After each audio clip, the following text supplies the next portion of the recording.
Welcome to Daps Magic Live. I'm Mr. Daps, and tonight I am joined by Caitlin from somewhere south of me. I don't actually know where she's at, but she's in an undisclosed location far, far away. That's not so far away. But today is an exciting day. It was announced earlier today that the Disneyland Resort parks, both Disneyland and Disney California Adventure, will be reopening on April 30th. This is before the end of April, technically, so this keeps things going as we had been told they would. The Grand Californian will be opening just a few days later. And the Disneyland Hotel and Paradise Pier don't have reopening dates yet. But tonight on Daps Magic Live, hello, all of you that are joining us.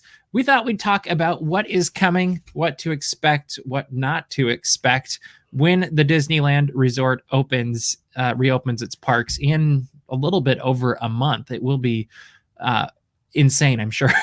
The first things to know is they're going to be at capacity. So the capacity will be limited.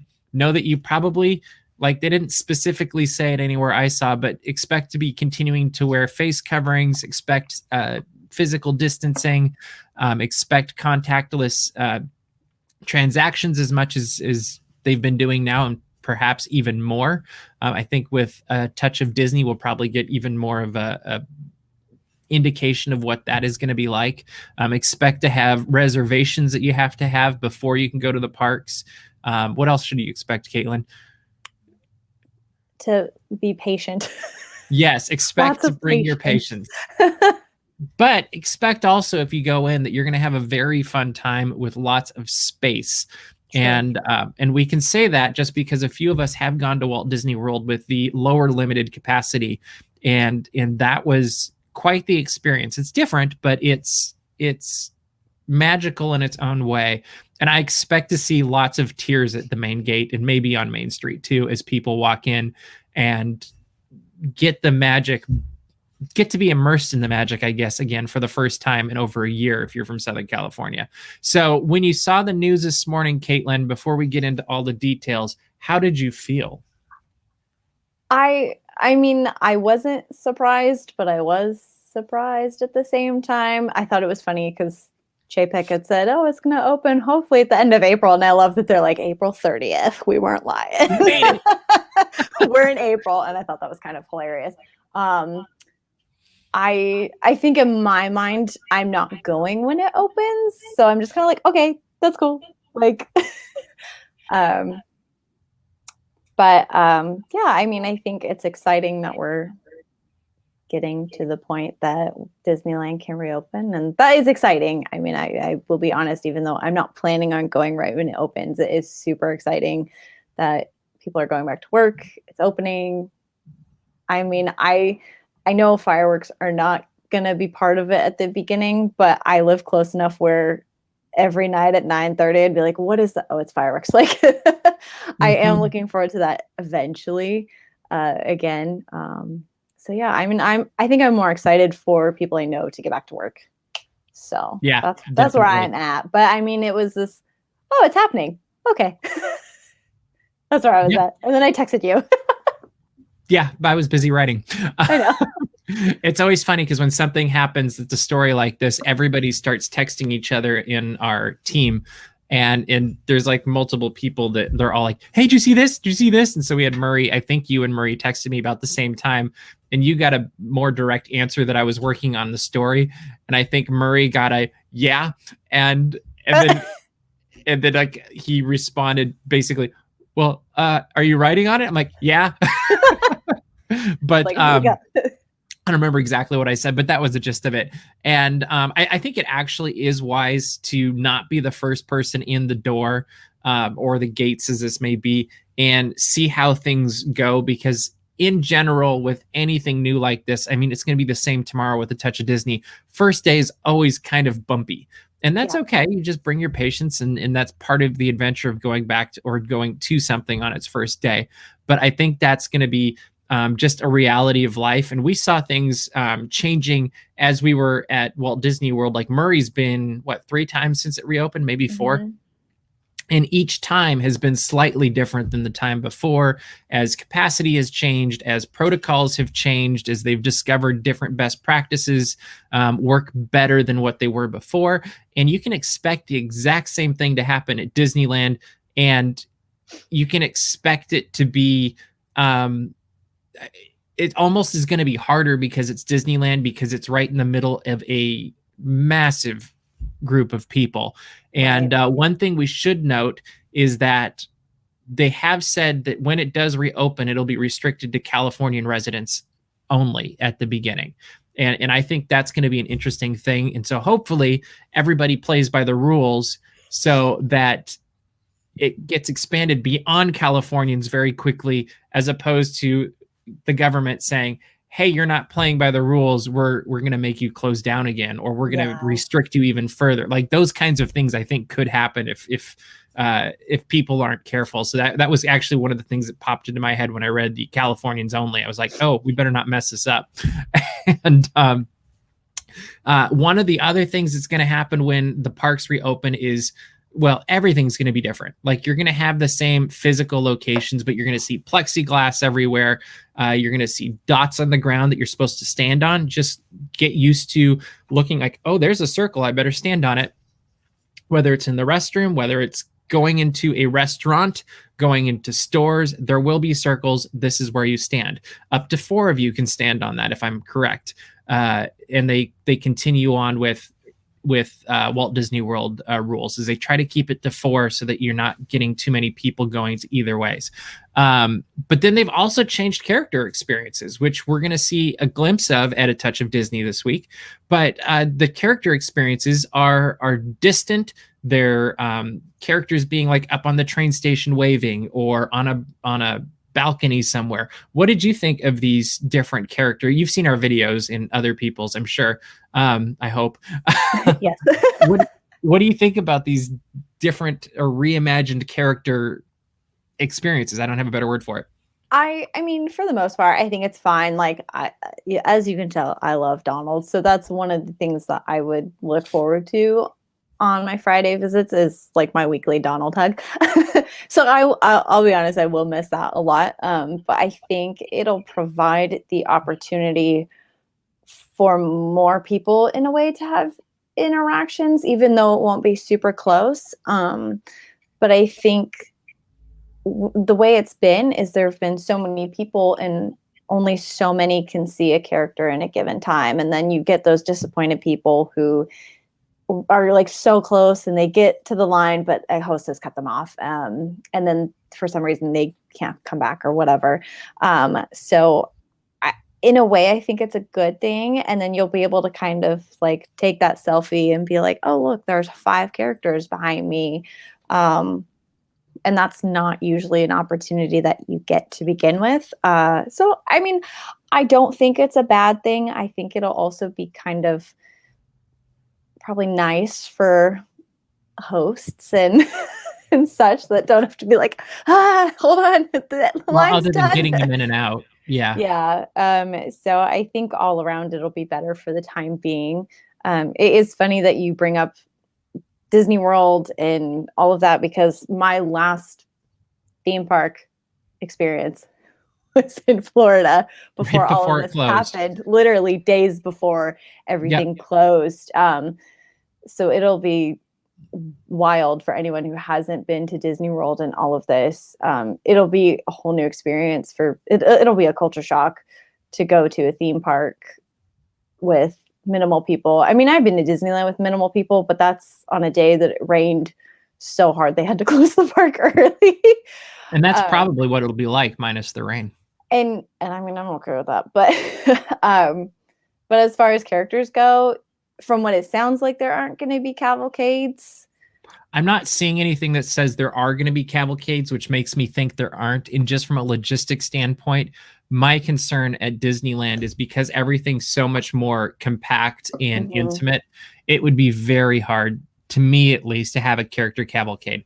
The only place I could remotely imagine it happening is actually on the Mark Twain or the Columbia. And would be really fun. Then you could conceivably, but even then I would worry people would rush to the Rivers of America and it would just get too crowded too fast. And I think Murray and I would both say that the only times where we felt like we were remotely crowded and things got a little bit too close in Florida was generally because of a cavalcade, because it happens really fast. So it's probably actually not the worst thing in the world, but you do have that mentality of like, oh, you're in my 6-foot bubble now, which who would have ever guessed 2 years ago we'd have those. And and so it creates a kind of a weird like, you're in my space. I think I see the Mary Penguin is talking about how it's kind of like seeing Mickey in the parade and Mickey sees you. It's very much that, except for it's in one place, so it's static. I think also if you have a even remotely decent camera, you're going to really love these character experiences, because if you even got a small zoom lens at all, you're going to get some really fun pictures that I think years down the road, we're going to look back and be like, oh, remember this one year where we got the characters in this place or the characters on the balcony. Like, I would not be surprised at all if we see characters on the balcony for the Golden Horseshoe. Like, to me, that just seems like a no-brainer. I could be completely wrong. I wouldn't be surprised if we see them up on the bridge of, or on the second floor maybe of the queue for Jungle Cruise, or maybe on the bridge for Tarzan's Treehouse. But it'd be places like that where people can see them and still be spread out from lots of areas around. And my hunch is if it gets too crowded, the characters just disappear. And that's kind of what I think I observed in Florida. I don't know entirely, but that's what my prediction is. So don't crowd. But I think that's going to be a lot of fun. I'll be curious to see if and what they do with Star Wars Galaxy's Edge with characters. Like, will we see Rey? Will we see Chewbacca? Will we see, like we did see Chewbacca? We saw, well, not the day we were there, but Rey, I have seen pictures of in Star Wars Galaxy's Edge, and we saw Stormtroopers and Vi. And like Kylo up on the yeah they did where the fighter so is. Pretty much everybody was there up on those upper levels, and so that's cool. Food will be limited. Sorry, back to characters. I actually feel like there's a lot of spots for them to have people, like the whole upper floor of, well, it's Interventions in my head. There's so much space up there. The balcony of now it's not called the Dream Suite anymore, is it? I don't know the new names of these. I feel like there are actually a significant amount of balconies. If 33 isn't open quite yet, there are balconies up there. I actually feel like there are a significant amount of spots that characters. In some ways, there's more at Disneyland than Walt Disney World. I think so. Yeah. So I think they'll have a lot of opportunities for seeing characters. Yeah, I think you're totally right, and they could, it would make a lot of sense to me going with the Mark Twain thing, is they could just not open up Tom Sawyer Island, and you could have characters out there too. That's true. And they could just walk out on the stage, wave, hey, how's it going, and leave. And that would work also. And it'll be very interesting to see all of the clever places to put people or put characters in Disneyland. I actually think California Adventure is a little bit harder. Mm-hmm. And that will be interesting to see as well. I'm curious about the princesses. I am watching the chat, and the press release I got said they're going to be in Fantasy Fair waving at guests. So I'm wondering if they'll be up on the stage, maybe in the Royal Theater, and you get to wave as you kind of look from the outside or something, or because that one actually got me thinking. I was like, how are you going to fit them in Fantasy Fair? But I would prefer them on the castle because that would be super cool. Yeah. Or in the queue area, off the bridge and put them there. I mean, that would be cool too. Or if there's no meet and greet, they might put one or two in the Royal Hall queue too. Yeah, I mean, there's a lot of spots. Yeah, I mean, there's places you can get them that's 6 feet away. I just don't think there's a ton of room. Like, I wouldn't want a bunch of people crowding into Fantasy Fair. But you could block off the whole area and put them in the walkway around the outside, and that would work too. Like, there's lots of creative ways that you can do this, and also keep people from crowding too close to themselves and to the characters, and that will be very interesting. Another big change you're going to be used to is if you're used to getting all of the food of Disneyland, expect that to be a little bit more compact. Expect a smaller menu when you go back to Disneyland and Disney California Adventure. In fact, I wouldn't be surprised if it's a whole lot larger than what we're going to see at A Touch of Disney, as they've pulled over some of the menu items from Disneyland to Disney California Adventure for this.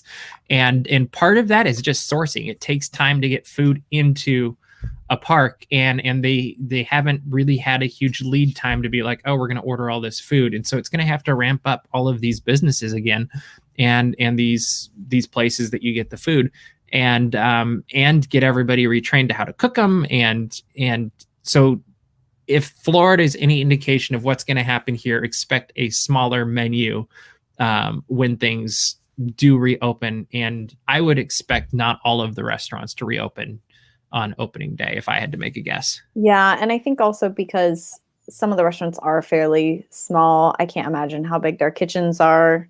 They're going to have to limit how many people are in the kitchen. So to limit what food they're making in the kitchen, wait staff, all of that.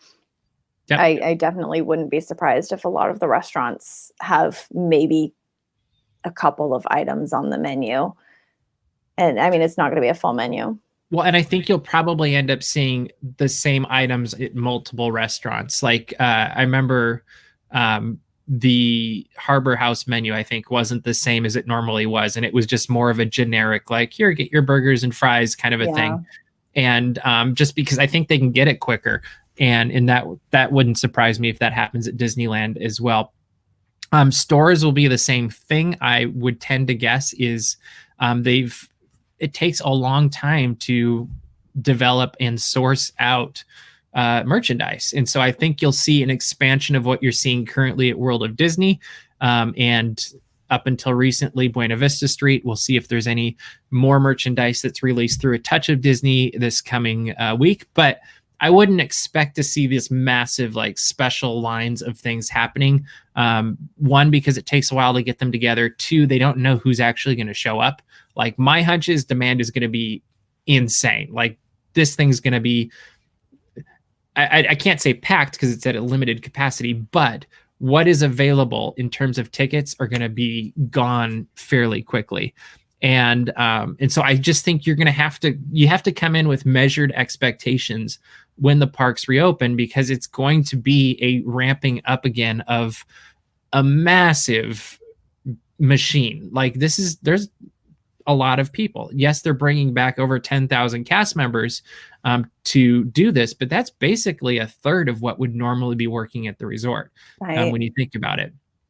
And so that just, if you're only working with a third of the people and you've only got less than a quarter of the people that normally be in the parks, you just don't have the same supply and demand chain that you normally would have. So I think that's going to be fascinating to watch, just to see what happens. The other thing I think is going to be really interesting, and I think we'll probably have fun geeking out about this as it gets closer, is attractions. Attractions will be different. Like, you're going to have plexiglass screens in front of you, or maybe plexiglass walls, I guess is a better way to put it. Yeah. And that's going to be interesting. I do think, before we talk about all the attractions, what is the one attraction you're most looking forward to experiencing again, Caitlin, when it reopens? I wonder if you could guess, but all I want is this. Nope, I always get the side wrong. As long as I can see the pink hippo on Small World, that's all I care about. I just want to go on It's a Small World. That's it. I don't really care about anything else. I mean, I am excited for Snow White's Enchanted Wish. I think that'll be really cool to see. I'm excited for that reimagining of that attraction, but I really just want to go on Small World, and that's it. Well, and don't forget the new magic for Haunted Mansion too. Oh, I forgot about that. I'm not gonna Whatever lie. That means. I don't know what it is. I definitely forgot about Haunted Mansion, because I know we were talking about it earlier about what attractions will be open. Mm-hmm. And I was curious if Haunted Mansion fits that bill, because the queue is outside, but all the attraction is technically indoors. It could be a challenge. We'll see. So I was wondering about that as we were talking about what attractions will be open versus what won't be. So I was wondering if Haunted Mansion actually will be off the bat. Well, and I think you bring up a really good point, is inadvertently maybe, but we don't actually, I think there's probably so many variables right now with different possibilities of what could happen, that my hunch is they have a plan with like 8 different options or more, that it's like, this is where we think we're going. However, if this happens, then we're going this way. Or if this happens, we're going this way. And part of that is because the vaccinations are ramping up speed every day, it seems like, and that's a good thing.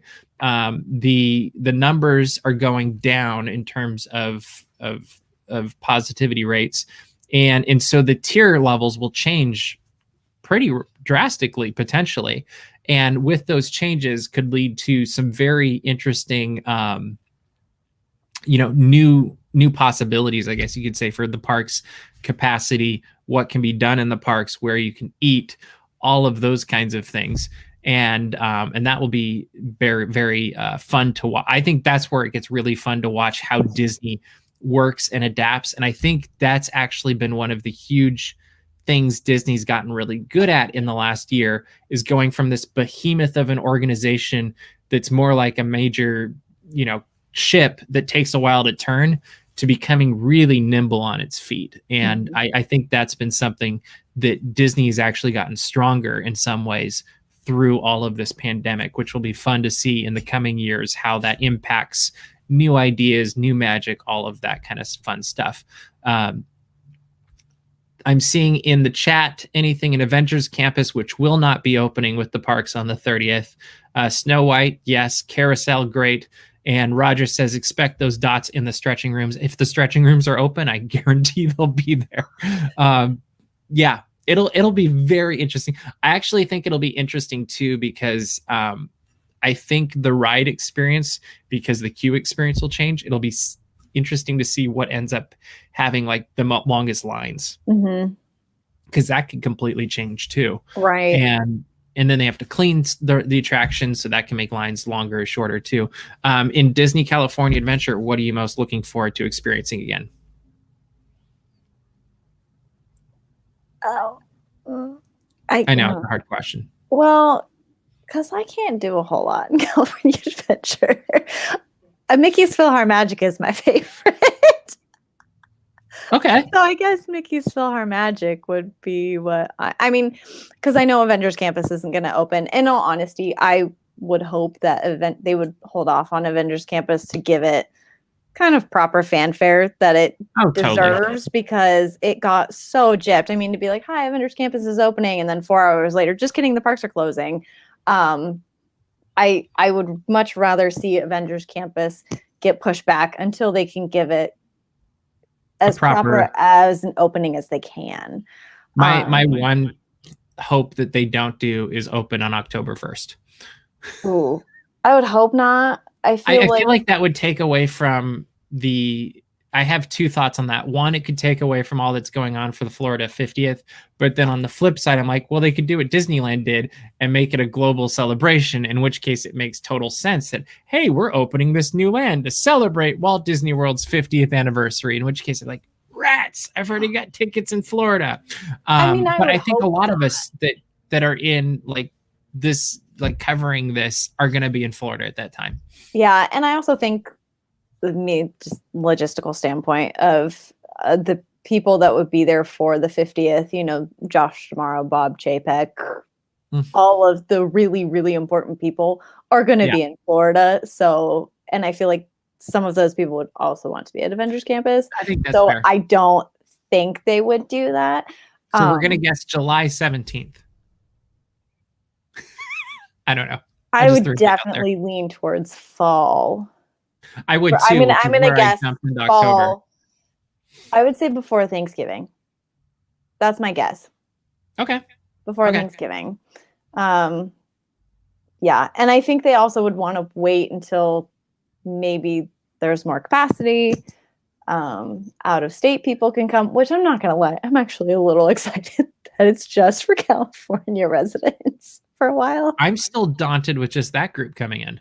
Yeah. Like, I just think there's going to be so much of a mad rush. I mean, we've seen how busy downtown Disney has gotten with Buena Vista Street, especially as soon as they knew that it was like the last weekend. Like, it was packed. I went on Sunday, and I think you would see the same thing if, and it's, yeah, I just think you would see a demand that would probably make everybody unhappy, because it's already going to be hard to get into the parks. And then if you were to add the whole country, like this, at the end of the day, is just not that huge of a resort. And I don't know that it could handle that level of demand with that little offer back. Well, and that's where I think, and this also plays into, I actually don't know when I'm going to be able to go back, is we have no idea what ticket prices are going to be like. We have not the slightest idea. We don't I fully know. expect them to go up. I mean, I actually was trying to renew my pass, and then in the time I was going through the checkout, they had announced that Disneyland was not going to be opening on July 17th like they thought, and passes were going to be stopped. So I was literally about to click buy, and it said no. And I had noticed when I went to renew my pass, it had actually gone up in price per month. And I was like, oh, that's new. So I would not be surprised at all if tickets go up. Obviously, we're not going to have hopper passes. At least not in the near future. Yeah, no hopper passes, which in a way can also be nice. I mean, it's nicer to single park day at in Disney World, but yeah, I think it'll also be dependent on how many people can actually afford it.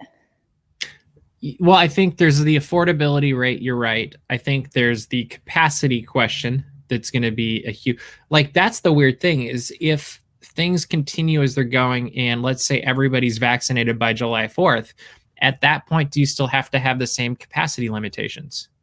And like, that's a pretty significant change in that case. Right. And the same goes for, July 17th with the birthday. Angela's asking, do you think they'll do anything to celebrate Disneyland's belated 65th anniversary? I'm going to guess not. If I think they'll probably do some sort of celebration. I don't expect it to be a full on huge celebration like we're used to. I wouldn't be surprised if it's something that happens before park opens, or there's random moments that you don't know about that just pop out, but I wouldn't expect the normal parade cavalcade with how things are today. And that's the whole thing, is all of this is based off the information that we know as of today. Data is going to change by the time the parks open. The parks are going to be open, and every day they're going to be gathering more data points to make better decisions moving forward. And I think we're going to see very quickly that Disneyland's a very different resort than Walt Disney World Resort, from capacity, from the way everything happens. And it will be very interesting to see how the unintended impacts of that play out, because I just don't know. Like, and I think that's what's interesting. And yes, capacity at the parks is based on California colored tiers, but the tiers actually change by how many people are vaccinated, if I read it correctly, and by what the different levels of the positivity rates are. So it's going to be anybody's guess. In fact, I assume Disney knows better than any of us of what the projections for the COVID rates are in California, in the United States probably as well. And they've successfully shown that they can do this in other places around the globe. So that part, I think, is going to be really good. I just don't think they have this level of demand for this size of a resort anywhere else in the globe, which I think will make it very fascinating. Mm-hmm. Yeah, it'll be really interesting. I'm just very curious to know what the prices are going to be. What's your prediction? Well, okay, what were tickets at, like, park tickets, single day? What were they? Were they at 150? They're around 100 and something. So here's my question about the prices. Because I thought I read somewhere, I think I did, that there's also the thought of potential timed entries. That wouldn't surprise me. They did that in Hong Kong. If I'm going to pay for a full day ticket and I can't get in until 2:00, I'm not going to be happy about that. So that's where I'm kind of like, well, I mean, I totally understand where they don't want everyone and their mother coming first thing in the morning. I get that. But if they're going to do timed entries and charge the same amount to everyone across the board, that's going to be but I would say if it is not timed entry, I'm going to say it's going to be 175 for one park for one day. That is very possible. Going to be my guess. For whatever the annual pass is, I would venture a guess for the top pass to be 1,800 and to have to pay it up front and negate monthly passes. And I don't think the low ones will even exist. Yeah, I would say there might be like a couple of options. Yeah. So I'm seeing in the chat, Roger said it ranged from around 109, and I was thinking 107. So we're close there to 149 for peak. And so I wouldn't be surprised if they do something similar where it starts at 125, 130, and goes to 195 for peak. Yeah. As much as I hate to say that, because that's painful. But because then you have to add food and you add all that other stuff. The interesting thing with that is, what will be the reaction to prices like that? Will it be so much pent up demand that it's like, oh yeah, I'll flop down $200 per person to go for one day, one park? Or will there be this screeching, cry of dismay, and in it, I don't know. Like, I don't know. In my head, I feel like the affordability for families is going to be gone. Unless if these are like well-off families, but I think the average family will not be able to afford just spending $800 to go to just one park, plus all your food, plus parking, plus all that. Not including hotel you're probably looking at $1,000 for one day, given how many people have lost their jobs. That can be hard. I just think kind of with the way families are right now, I mean, like I'm one of those. I had a pass for 10, 12 years, and I'm in that position of, if they negate monthly passes, I don't know if I'm going to be able to get one. I've had a lot of people bring that up and also just say, like, fully expecting to be priced out whenever the prices are actually announced. It'll be interesting to see, though, because this is the great supply and demand balancing act of, you have to hit that sweet spot. And I'm sure there's scientists or statisticians going through all of this right now from Disney. And as much as people have griped about it in the past, they've always seemed to hit the number. And I actually think, even though it's gone high quite often for a lot of us and it's been painful, I feel like they've actually always kept it as low as they possibly can when you think about how full the parks always are anyway. Yeah. And so that's the real challenge. And I don't have an answer for that. Like, I don't know that even getting rid of annual passes is an answer for that, because at the same time, you're still going to have the same problem. And I think the reservations might help a little bit with it, but I don't know. Yeah. I mean, it'll be really interesting. Yeah. I mean, I'm definitely in that, like I said, I'm in that scenario of, I could get priced out. I mean, when it was monthly, for me, it was very affordable, because my monthly pass was less than a one-day ticket, and I could go whenever I wanted, and I got free parking. And it's funny, I'm like, oh, I really took that for granted, didn't I? Just being able to go in for 2 hours on Friday, get a Starbucks, hug Donald, go to Small World. That was it. And then I would go home. Yep. And I think also now, for people that do want to go frequently, it's going to be, okay, I got a reservation for this day. I don't know when I'm going to be able to go back. I got to go open to close and make the most of it. And I think that's going to also be a huge change too for pass holders, is the people that only go every so often now, that have been so used to and accustomed to, I'll go in on Wednesday night after work, whatever. Oh, I'll go in on the weekend because people are in town, or, a new parade opened. I think it's going to be a huge change, but I mean, I would hope is the key word here. I would hope that pass holders, people who were pass holders, would go in and appreciate it more and be less gripey. Because I will say, I mean, a lot of pass holders are not the most pleasant. They're not nice to cast members. And I think that'll be the biggest thing going into it, not just for people who frequent it. It's you need to be nice to cast members. It'll be interesting to see how that plays out. I'm hoping you're right. And I think just in general, there needs to be a massive influx of kindness in the country, the world, and the Disney fandom, just because that's how you fix things. It's the what's it, Rose, was it Rose Tico in Star Wars? What is it? The Rise of Scott, or no, it was The Last Jedi. I was like, which one was it? I don't know. But it's you don't what is it? You don't fight things that you hate, you fight for things that you love. Yeah. And I think that really is something that should happen, is the fact that it's reopening should be celebrated. The fact that cast members are going back to work should be celebrated.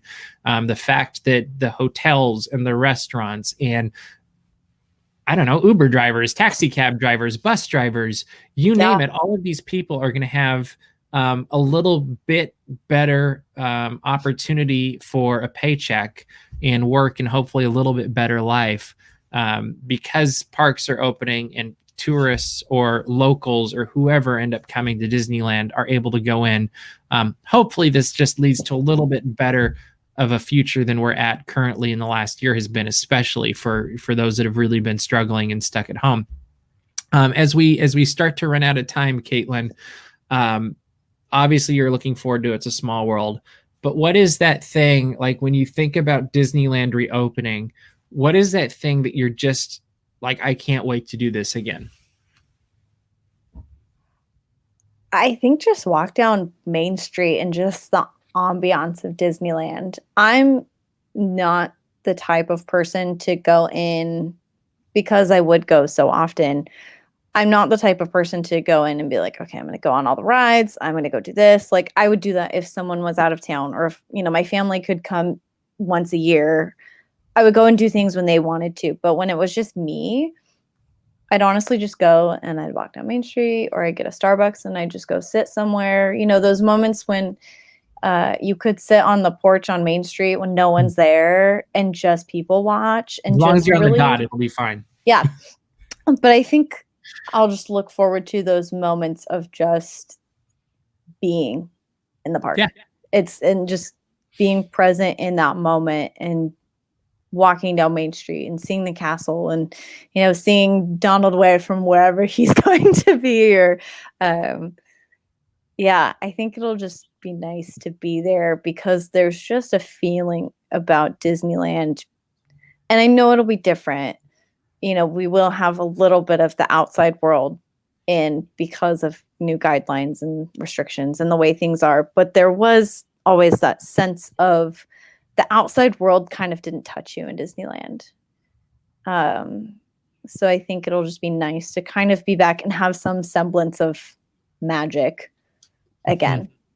So how about you? That's exactly it. Cup of coffee, a camera, and yep. Disneyland. That's all I need. So we will continue to follow this story and provide updates as we get them, including when to get your tickets and reservations. Whenever that ends up being, we will get that up as quickly as we possibly can. So make sure to subscribe to this YouTube channel. Also subscribe to dapsmagic.com's newsletter, so you get the daily newsletter knowing what's going on, or just find us on social media so that you can get it quicker. But all of those things work in your benefit, hopefully, as we try to give you the best coverage and most accurate coverage we possibly can. We do work hard on that. But we have a few articles already up. One is just an overview of everything that we know about the reopening of Disneyland. The second one is kind of a guide for those that live in California. Just these are the guidelines we think are going to happen based off of what happened in Florida. That includes, just a reminder, when it opens, it's open for Californians. And that's good to know, because you don't want to waste your time, money, buy a hotel that you can't actually go to the park from. That would be a bummer. That'd be awful. And then the third one is a more in-depth look at this is what to expect at Disneyland based on what happened in Florida. And this is just a general, Murray went 3 or 4 times in the last year. And these are the experiences he had in Florida that he thinks will translate over here to California. All 3 articles are fantastic and worth checking out. But and then also make sure to go subscribe to our Instagram, and Caitlin makes the magic happen over there almost every day. I don't know if I'm supposed to say that or not, Oops. but she's the ghost writer behind most of what goes up on that, and sometimes I help a little bit, but it's mostly her, and she speaks in my voice very well.